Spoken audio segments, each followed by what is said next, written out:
is a KOIN 6 News breaking news alert. And our breaking news at 6 o'clock, the Ninth Circuit Court will convene 11 judges to now review President Trump's push to deploy the National Guard to Portland. For now, the deployment is still on hold. The Trump administration argues federal officers at the ICE facility are needed for additional protection.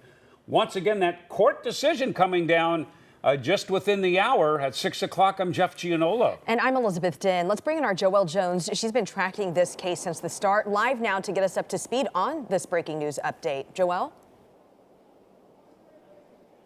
Yes, Liz, Jeff, this really came down to the wire just as the Ninth Circuit's court's decision to temporarily pause federal deployment of the National Guard was set to expire. The court voted to halt troops into Portland until a larger panel of 11 judges can fully review this case. Now, legal experts tell me that process usually takes several weeks, but they say this case has been expedited. Everything from the hearings to this trial has been expedited, and that's as unless a higher court intervenes, a 3-day trial is set to start tomorrow.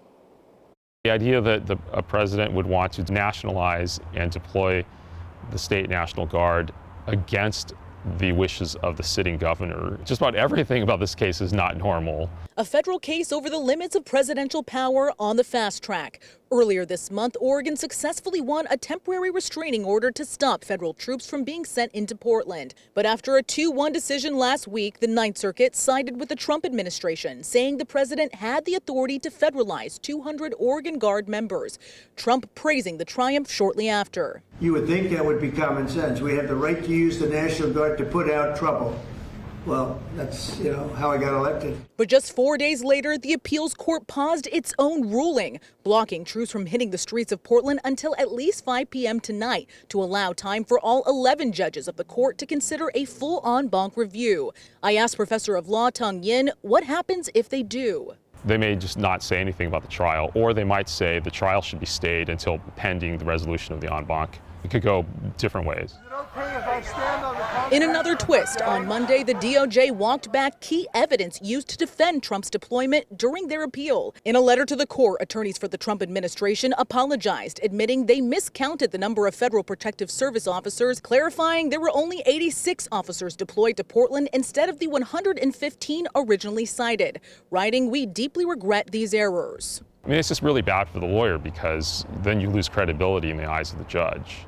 And let's face it, the Trump administration is already starting off with not a lot of credibility with federal judges based on all other cases where, there's been some, maybe apparent disobedience of trial court orders. Now, in response to the Ninth Circuit taking up this case en banc, Attorney General Dan Rayfield stated in part, this ruling shows the truth matters and that the courts are working to hold this administration accountable. The Constitution limits the president's power, and Oregon communities cannot be treated as a training ground for unchecked federal authority. Now, based on the only half a page submitted by the Ninth Circuit, it's unclear if or how this decision will impact the timing of this trial, which is expected to start right behind me tomorrow, as I mentioned.